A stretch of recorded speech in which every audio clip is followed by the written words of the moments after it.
Bheka lokhu kuyamangalisa. Bheka lezi zimpande. Le ndlela entsha iyasanya impela. Ayisheshi kuphela, kodwa iyasebenza kakhulu, ngisho nasezithelweni ezifana ne-avocado engelula nhlobo ukukhipha izimpande kuyo. Ngikhuluma iqiniso, uma ungakayazi le ndlela, namuhla ngizokufundisa enye yezindlela ezinamandla endike ngazama. Ngakho-ke, ngaphandle kokuchitha isikhathi, asiqaleni. Into yokuqala kuzoba ukukhetha isithelo esifuna ukusisabalalisa. Kulokhu, ngikhethe i-avocado esencane ngoba ngifuna ukuba neziningi epulazini lami. Okulandelayo kuzoba ukuhlanza yonke le ndawo yezihlahla noma izipho ezingasivimba ukwenza le ndlela yokukhulisa izimpande. Manje sizomaka indawo lapho sizokwenza khona le ndlela yokukhulisa izimpande. Sizoshiya ibanga elingaba amasentimitha 5, cishe izintshi ezimbili. Sebukonke, ngizofaka cishe izikulufu eziyisishiyagalombili ezisakazeke nxazonke zalesi sigaxa sesihlahla. Kodwa ngaphambi kwalokho sizokwenza iqhinga elilula kakhulu. Sizohlanza zonke izikulufu ngokuzifaka ephepheni le-aloe vera. Ngale ndlela, lapho zidlula esigaxeni sesihlahla, zizoba sezihlanzekile ngokwengxenye. Manje, sisebenzisa isikulufu sikagesi. Siqala ukufaka zonke izikulufu ngokungahleliwe endaweni esesiyiphawuliwe.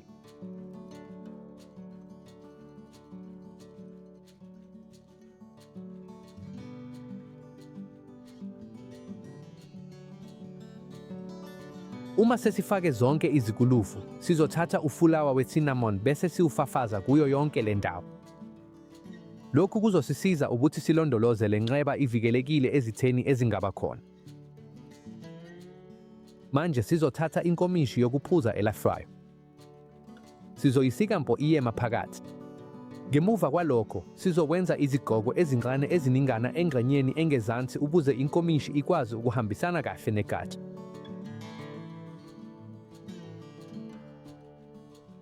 Manje, lapho inkomishi isifakiwe, sizoyibamba kancane ngebhande elincane ukuze ingawi ngesikhathi siyigcwalisa kanje.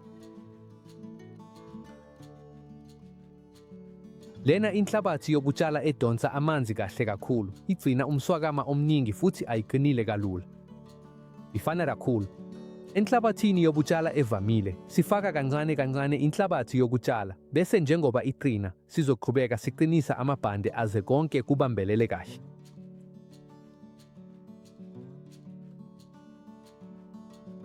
Manje, uma sesiqedile, sekuyisikhathi sokunisela okokuqala. Sizoyinisela kahle ukuze wonke umswakama uthinte indawo esenze kuyo amanxeba ngezikulufu.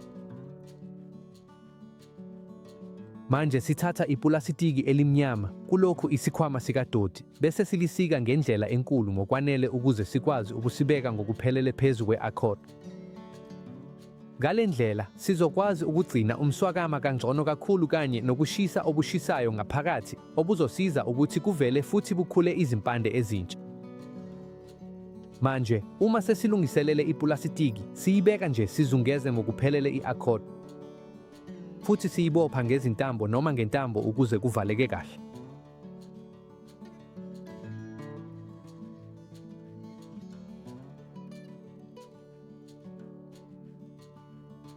Ubugcina kwale ndlela kulula kakhulu. Njalo ngezikhathi ezithile sivula ingxenye engenhla ye-accordo bese sifaka amanzi amancane ukuze sigcine umswakama wesithako. Ngokuvamile, ukukwenza kanye njalo ezinsukwini eziyi10 cishe kwanele kakhulu. Nokho, uma bushisa kakhulu, kuyasiza ukukuhlola ngaphambi kwesikhathi ukuze siqinisekise ukuthi akukaze kome ngokuphelele. Futhi uma, ngaphezu kwalokho, uthanda ukulandela ikhalenda lenyanga, abantu abaningi bakhetha ukwenza lolu hlobo lokuphindaphinda ngesikhathi senyanga encipha, ehla, ngoba ngokwesiko kubhekwa njengesinye sezikhathi ezinhle kakhulu zokukhuthaza ukukhula kwesistimu yezimpande. Ngaphambi kokuba kudlule amasonto, ngifuna ukuthatha leli thuba ngibonge. Ngiyabonga. Ukuze ngichaze ezinye izinkinga enivame ukungibuza zona uma ngenza lolu hlobo lokuphindaphinda.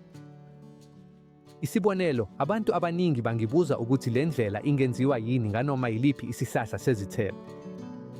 Empeleni, kungazanywa ezinhlotsheni eziningi kakhulu, kodwa kufanele uqaphele ukuthi akuwona wonke amahlathi anezinga elifanayo lokukhula kwezimpande. Kukhona izihlahla zezithelo eziphendula ngokushesha kakhulu kanti ezinye zidinga isikhathi eside kakhulu. Kuphinde kube nomthelela omkhulu kakhulu. Ubudala besihlahla, isikhathi sonyaka, ubukhulu begatsha, futhi okubaluleke kakhulu, ukuthi isihlahla sezithelo siphile futhi sikhula kahle.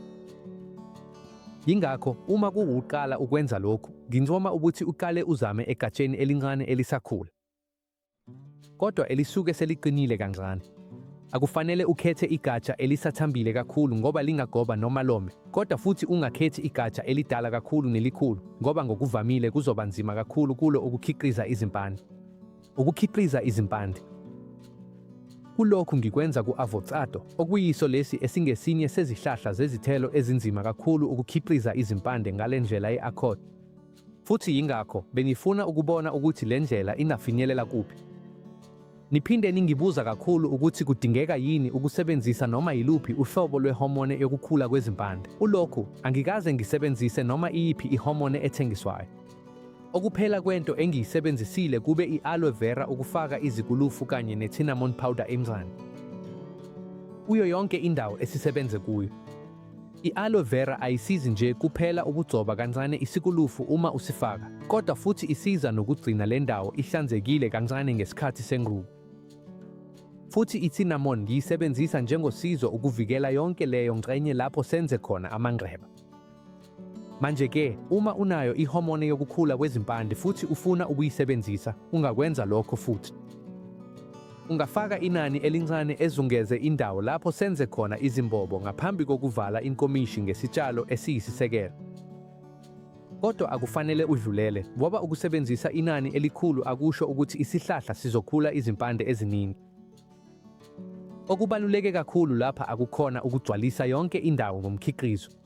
Okubaluleke ngempela ukuthi kube nendawo elimele ekwazi ukukhiqiza izimpande, ukuthi isitshalo esiyisisekelo sigcine umswakama njalo futhi ukuthi i-accord ingomi phakathi nenqubo yonke. Sekuphele amasonto angaphezu kwa-7 manje futhi sekuyisikhathi sokubona ukuthi le ndlela entsha yetshwayo isebenze ngempela yini. Ngakho sizovula i-accord. Okokuqala sisusa ipulasitiki emnyama bese sisusa ngokucophelela ingxenye engezansi. Manje sekulungile. Bheka lokhu. Kuyamangalisa impela. Bheka inani lezimpande ezikhule lapha.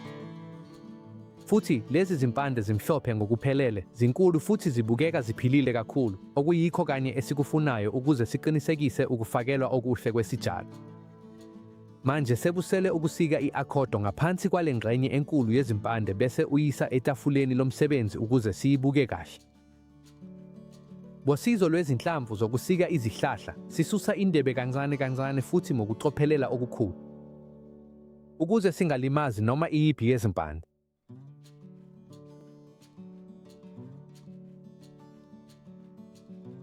Manje sekuyisikhathi sokuyitshala. Ngizosebenzisa imbiza ecishe ibe ngamali amalitha ayi-14, futhi ngizosebenzisa umquba ofanayo esiwusebenzisile phambilini ngoba ubenikeza imiphumela emihle kakhulu kulo lonke leli zinga.